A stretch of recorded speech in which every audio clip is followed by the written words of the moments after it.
Well, better 2 years late than never, right? So, credantem nominas filiam tuam, ladies and gentlemen. Welcome to the latest installment in my series on the Fullmetal Alchemist franchise. In case you're new here, the purpose of this series is to link real-life alchemical concepts referenced in Fullmetal Alchemist in order to reveal undiscovered secrets. Today, I make good on a promise I made 2 years ago, that I would watch the original Fullmetal Alchemist anime from 2003 and reveal its hidden alchemic messages. While there are a good number of juicy tidbits that I'm going to present, I will preface them with 2 qualifiers. First, I will warn that the number of alchemic references in the 2003 anime is minimal when you compare it to Fullmetal Alchemist Brotherhood. Where I was able to produce 5 videos for Brotherhood on this basis, I will only be able to produce one of the same level of quality for the original anime. Second, naturally, people are going to want to know what I thought of the original anime and how it stacks up against Brotherhood.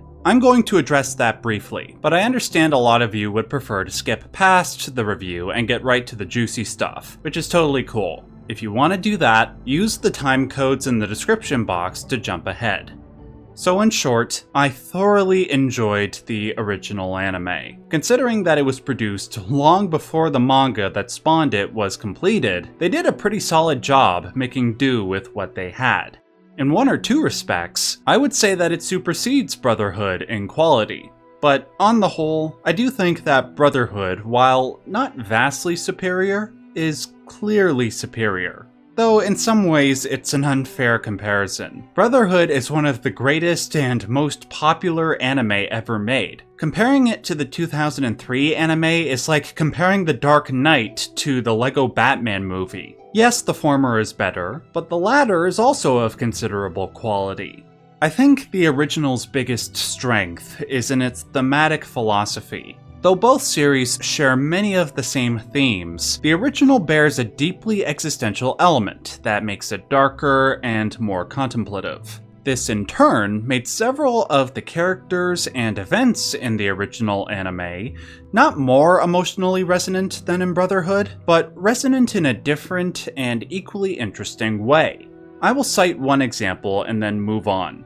I think that the pain that Edward, Alphonse, and their teacher Izumi deal with from losing their loved ones and their body parts is much more tangible and heartbreaking in the original anime. The laws of alchemy and equivalent exchange dictate that they must move on from their respective losses, but their inability to do so sparks a resentment towards life that I don't feel was as well explored in Brotherhood. Izumi knew the depth of this pain before Ed and Al did when she tried to bring her son back to life, and so she sternly warned them to not go down the same path if they ever lost somebody. So when Ed and Al did go down that path when they lost their mother, Izumi proceeds to kick the crap out of them, but then she finishes by holding them in an empathetic embrace.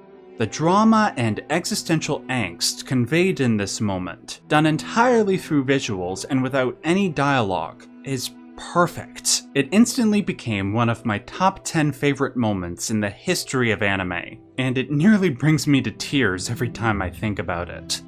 It is with this moment, and several other moments like it throughout the original anime, that enables it to truly stand on its own. That makes it irreplaceable, which makes it all the more disappointing when the creators or the distributors pretend it doesn't exist, and make it near impossible to watch legally. Yet in one tiny respect, I can understand this because outside of these existential elements, I believe almost everything in Brotherhood is done better. The homunculi feel more fleshed out and interesting in Brotherhood, even if the original did do some interesting things with the characters of Wrath and Lust. The villain known as Father in Brotherhood is much more complex and entertaining than the original's Dante. Though granted, her nihilistic philosophy is more sophisticated and interesting than the average anime villain. But also so many of the characters that gave Brotherhood its charm and depth, like Ling, Mei, and of course Hohenheim, are either non-existent or wasted in the original. But the biggest discrepancy for me, as I hinted at the beginning of this video, is not just the comparative lacking of alchemical imagery and concepts in the original anime, but also the fact that the stuff that is there isn't used with much purpose. So for example, as I pointed out in my second video on Brotherhood, the character of Father in his dwarf form is clearly analogous to the alchemical concept of Mercurius, the spirit that dwells in the void that birthed the universe. His function and his personality are entirely consistent with the way the alchemists envisioned him, and Hiromu Arakawa interwove those details alongside numerous other concepts into her mythology. With the original anime, almost none of that sort of thing is there, outside of stuff that I already pointed out in my videos on Brotherhood, like, say, the symbols on Mustang and Armstrong's gloves. Nonetheless, there are interesting things there, and I've already spent enough time with my setup, so let's just jump into it.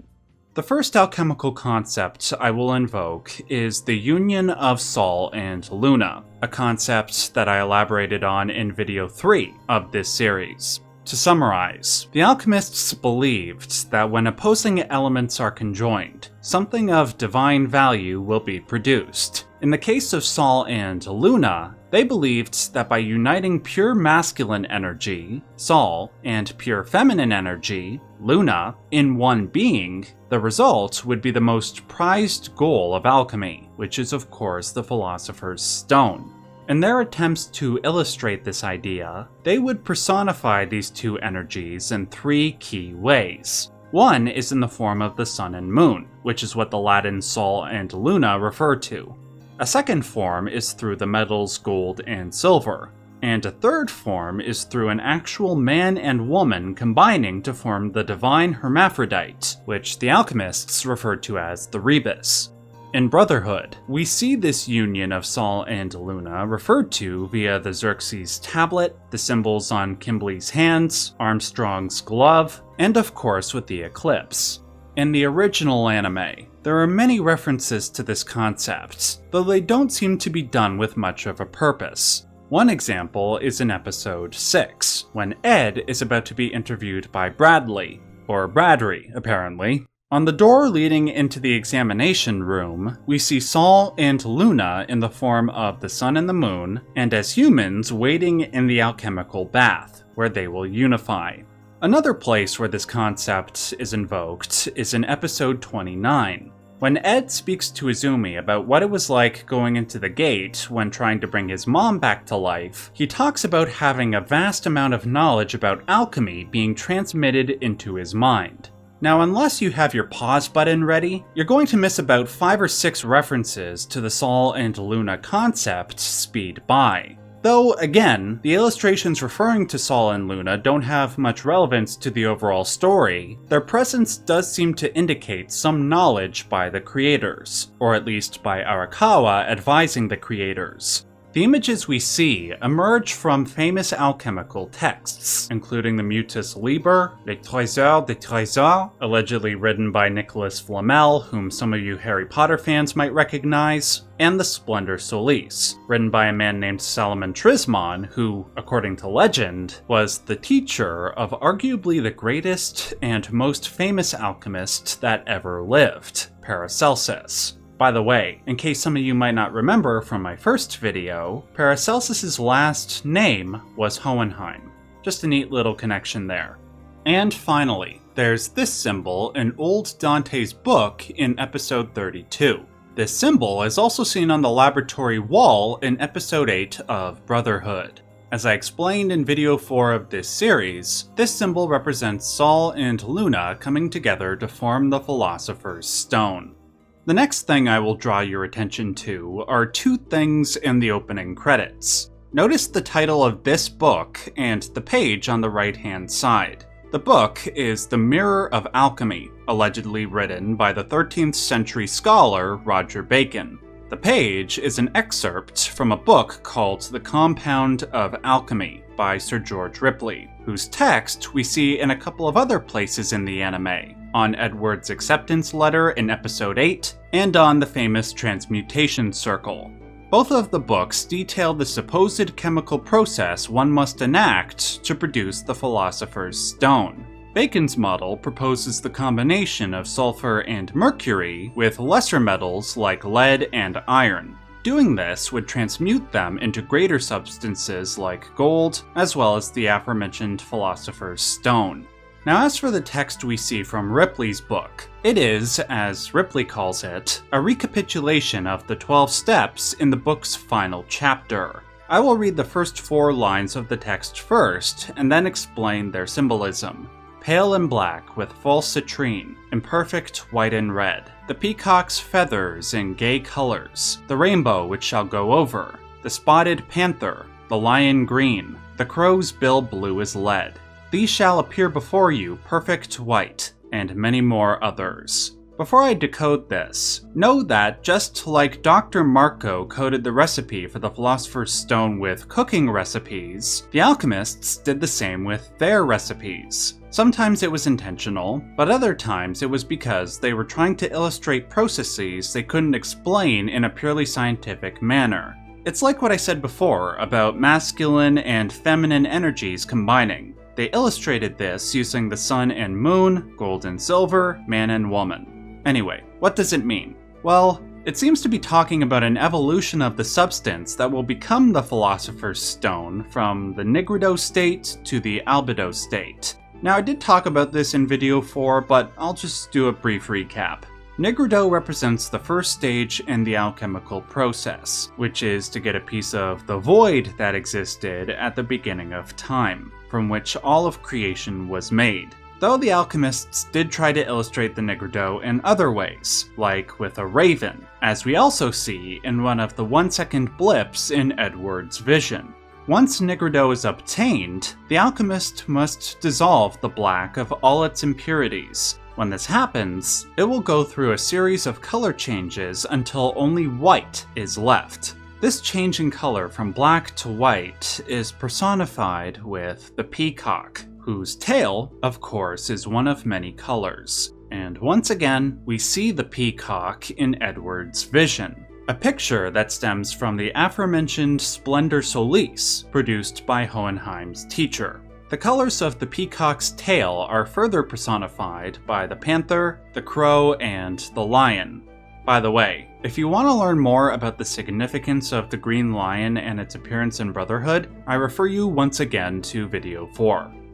Ultimately, when the white is produced, it will evolve into, as Ripley calls, the red body, or the Rubedo stage, aka the Philosopher's Stone. To refer back to video 4 again, this evolution from Nigredo to Albedo to Rubedo refers to the 3-step alchemical process, as well as the 4-step process, which adds the intermediary stage of citrinitas, yellow. In that video, I pointed out that Edward's appearance represents all 4 of these colors.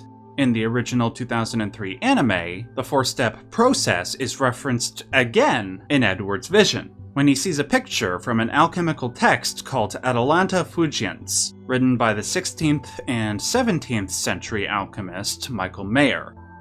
Those were all the major things that I picked up on from the anime, but there are a few other minor things as well. Obviously, there's a reference to the Hermetic Order of the Golden Dawn, a British secret society committed to the study and practice of the occult, including but not limited to alchemy.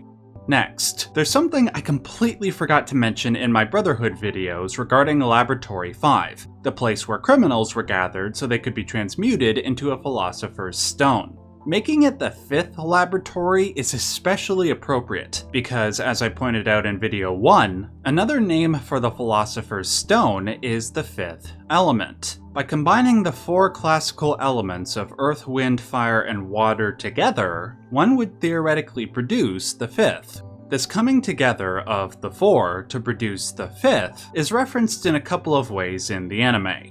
One is at the beginning of episode 44, where the 4 elements combine to produce what appears to be a rebus-like figure in the church's stained glass window, and then a secret passageway is opened.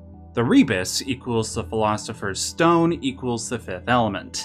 The other place, again, is in Edward's vision. 2 of the pictures that pop up are attributed to the aforementioned Michael Mayer. If I am interpreting this correctly, a man combines the 4 elements within himself to produce an inner light, which will gift him something like the Philosopher's Stone or something of equal value, like the light of heaven or a state of godhood.